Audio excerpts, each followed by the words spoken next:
बिस्मिल्लाहिर्रहमानिर्रहीम।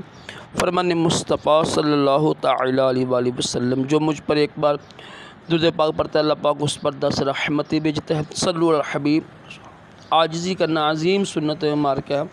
राशिद अत्तारी के वज़ाइफ लेकर पेश खिदमत है। नाम चेंज कर दिया और मैंने। आज एक वजीफ़ा सुनते हैं, मर्दों के हवाले से है ना। ताकत के लिए जिन मर्दों को कमज़ोरी होती है ना, यानी बेचारे परेशान रहते हैं ताकत के हवाले से, क़ुव्वत बाक़ के हवाले से, तो 2 वजीफ़े बताऊंगा आपको।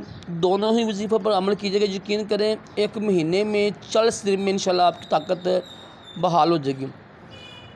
और वैसे भी ये चीज़ ज़रूरी भी है हमारे ऊपर, एक चीज़ फ़र्ज़ है, क्योंकि दोनों ही फ़र्ज़ हैं, तो लाजमी अमल कीजिएगा। इंशाल्लाह देखेंगे आप जितनी भी कमज़ोरी है ना, इंशाल्लाह दूर हो जाएगी।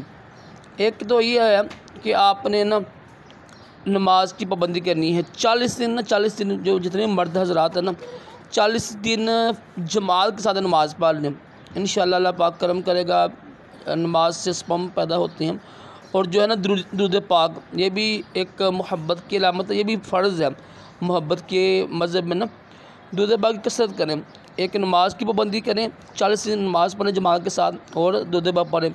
इंशाअल्लाह क़ुव्वत बा में इजाफ़ा होगा और देखेंगे इंशाअल्लाह सारी ही इंशाअल्लाह बीमारियाँ दूर हो जाएंगी।